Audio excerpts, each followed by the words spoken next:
1914 ජූනි 28 වෙනිදා ඔස්ට්‍රියාව සර්බියාවට එරෙහිව යුද්ධ ප්‍රකාශ කිරීමත් සමග දෙවන ලෝක යුද්ධය ආරම්භ වුණ බව අපි මීට පෙර වීඩියෝ එකේ සඳහන් කරා.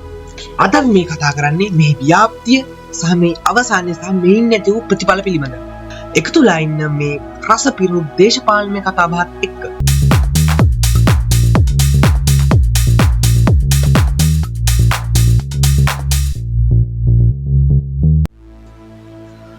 සරයාවෝ සිද්ධියේදී ඔස්ට්‍රියාව සර්බියාවට එරෙහි යුද්ධ ප්‍රකාශ කිරීමත් සමග ඔස්ට්‍රියාවේ උතුරු රටක් වූ ජර්මනියද මේ අනුමත කරනවා. ඒ අනුව ඔස්ට්‍රේලියාව මෙන්ම සර්බියාවද යුද්ධය සඳහා තම මිතුරන්ගෙන් ආධාර ලබා ගන්න.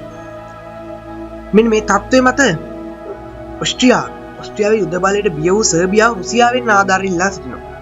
රුසියාව ඒ සඳහා ආධාර දීමට සූදානම් වෙනවා. එහිදී ඔස්ට්‍රියාවට හිතවත්ව කටයුතු කළ ජර්මනිය සර්බියාවට ආධාර නොකරන ලෙස රුසියාවෙන් ඉල්ලා සිටියත් ඒ ඉටු වෙන්නේ නැහැ. මේ නිසා ඔස්ට්‍රියාවට පක්ෂ රටක් ලෙස ජර්මනිය යුද්ධයට අවතීර්ණ වෙනවා. ඒ ප්‍රතිඵලයක් වශයෙන් 1914 අගෝස්තු 1 වෙනි දින ජර්මනිය රුසියාවට විරුද්ධ යුද්ධය ප්‍රකාශ කරනවා. ක්‍රමයෙන් මේ පළවෙනි ලෝක යුද්ධය ලෝක පුරා පැතිරීමට පටන් ගන්නවා. මේ වන විට රුසියාව සහ ප්‍රංශය අතර මිත්‍රත්වයක් පැවති බැවින් ජර්මනිය රුසියාවට පහර දෙන විට ප්‍රංශය රුසියාවට උදව් කරන තැන් සිටු ජර්මනිය දෙවරක් නොසිතා එකෙන්ම ප්‍රංශයටත් විරුද්ධ යුද්ධ ප්‍රකාශ කරනවා. ජර්මනිය ඉල්ලම් කන්න තමයි හදන්නේ. හැබැයි උන්ට ඒක තේරෙන්නේ නැහැ. ජර්මනිය එක්සත් කළ අවධියේ සිට ජර්මනිය හා ප්‍රංශය අතර වෛරයක් තිබුණා. අපි පෙර වීඩියෝ මේට හේතුව සහ සිදු වුණු ආකාරය පිළිබඳව සඳහන් කරා. මේ නිසා ප්‍රංශය යුද්ධයට අවතීර්ණ වීමට පෙර ඇයට පහර දීමට සිටු ජර්මනිය බෙල්ජියමට කඩාවට බෙල්ජියම හරහා ප්‍රංශයට පහර දීමට පටන් ගන්නවා. ජර්මනිය මෙම හිතුවක්කාරී ක්‍රියාපිළිවෙත බ්‍රිතාන්‍ය ආරක්ෂාව තර්ජනයක් වෙනවා. බ්‍රිතාන්‍ය හා ප්‍රංශය අතර මිත්‍රත්වයක් පැවති බැවින් බ්‍රිතාන්‍ය ජර්මනියට විරුද්ධ යුද්ධ ප්‍රකාශ කර ප්‍රංශයේ සහායට ඉදිරිපත් වෙනවා.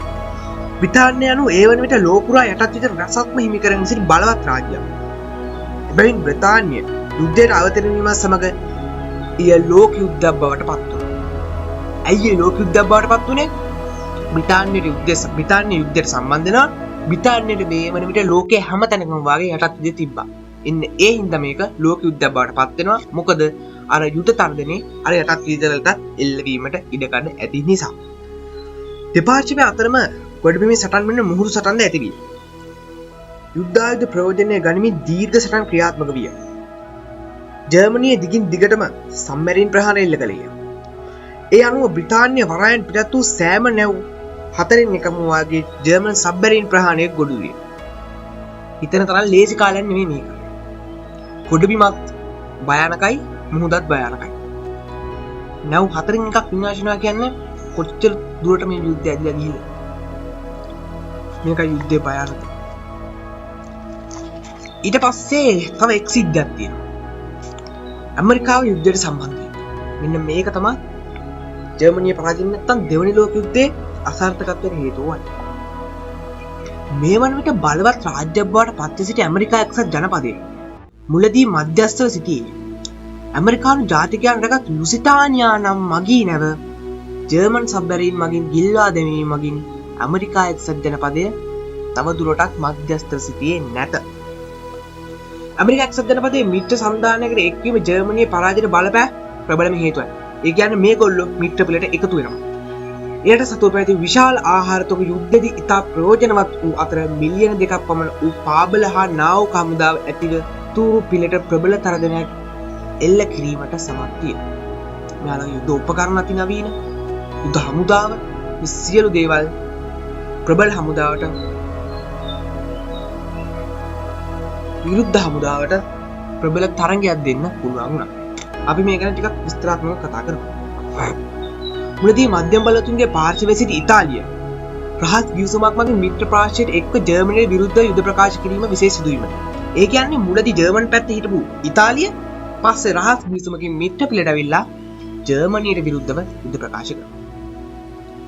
ඉතාලියේ මේ ක්‍රියාකාරය නිසා ජර්මනිය හා ඕස්ට්‍රේලියාව අතර පැවති යුද රහස් සතුරු වෙනවට පත් වී මේ දෙවන ලෝක යුද්ධය අසාධාරණ තවත් හේතුවක් විදිහට මේ ගන්න පුළුවන්. මිත්‍ර පිළ රටවල් දිගින් දිගටම එල්ල කර ප්‍රහාර නිසා ජර්මනියේ සේනා ශක්තිය හීන වී යුද්ධ බලය දුර්වල වී. රටතු ආහාර අර්බුදයක් ඇති වූ අතර එය හමුදාව නොසන්සුන්තාවයක් ඇති කිරීමට බලපෑවේ. එමේ මහජනතාව කැළඹී ඇති විට රට පුරා කලබලකාරී තත්ත්වයක් උද්ගත විය. ජර්මනියේ නාවික හමුදාව කැරලි ගසා අධිරාජ්‍ය නිරපීමන උද්ඝෝෂණය කළ හේයින් ඔහු සිහසුන අත්හැරීම ජර්මනියේ පරාජයට වේගවත් කළේ. ජර්මනියේ පරාජයට හේතු වූයේ. ඒ කියන්නේ ජර්මන් අධිරාජ්‍යය සිහසුන අතාරිනවා. මේ ජර්මන් පරාජයට හේතු වෙනවා බොහෝ විට. 1914 සිට 1918 දක්වා පැවති පළමු ලෝක සංග්‍රාමය අවසන් වූයේ ජර්මනියේ ප්‍රමුඛ මධ්‍ය බලතුන් පරාජයට අත්කර දෙමිනි. මෙන්න මේ විදිහට පළමු ලෝක යුද්ධය අවසන් වෙනවා. හේතු මොනවාද? ප්‍රබලම හේතු තමයි ඇමරිකාව යුද්ධයට සම්බන්ධ වීම. දෙක ජර්මනියේ පැත්තේ සිටි ඉතාලිය මිත්‍ර පිටට එක්වීම මගින් යුද්ධ රහස් මිත්‍ර පිටට ලැබීම. තුන ජර්මනිය ආර්ථික වශයෙන් පරිහානියට ලක්වීම සහ ජර්මන් අධිරාජ්‍ය සිහසුන අත්හැරීම.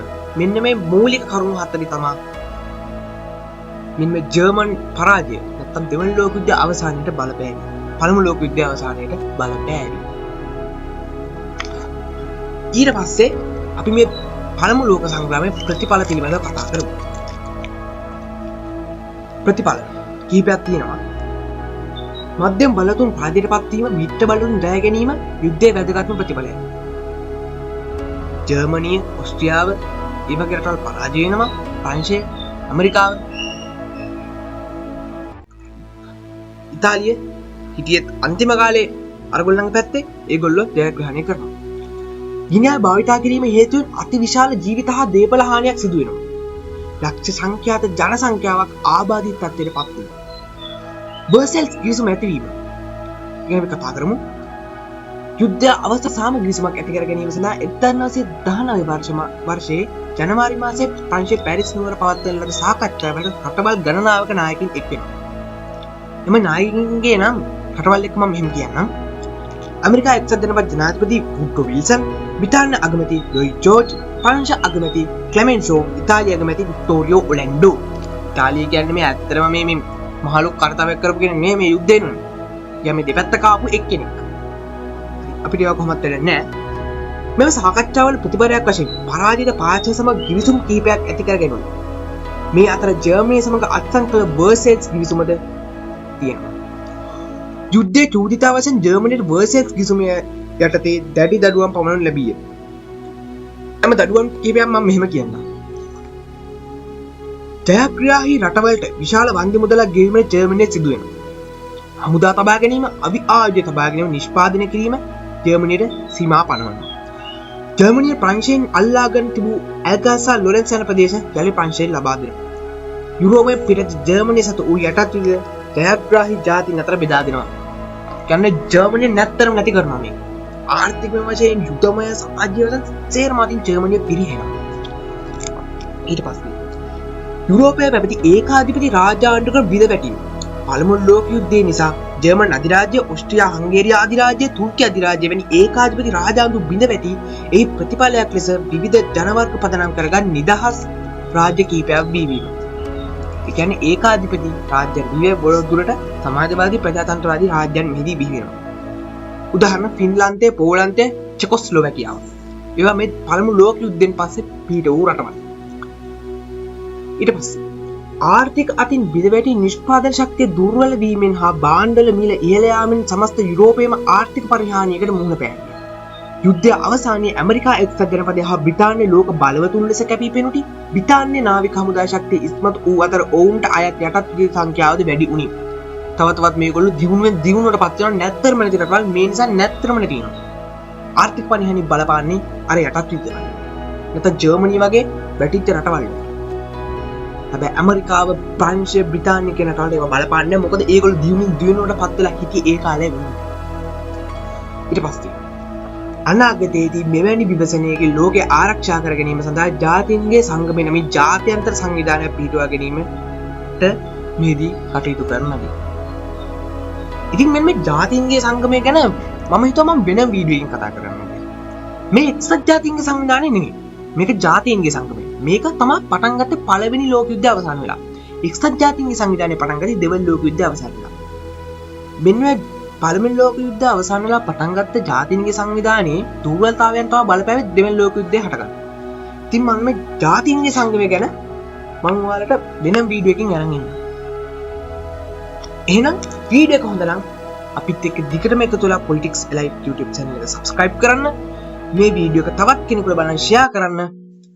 ගිහින් එන්නම් තවත් මේ වගේ රස පිරුණු දේශපාලනමය කතාබහක් සමග.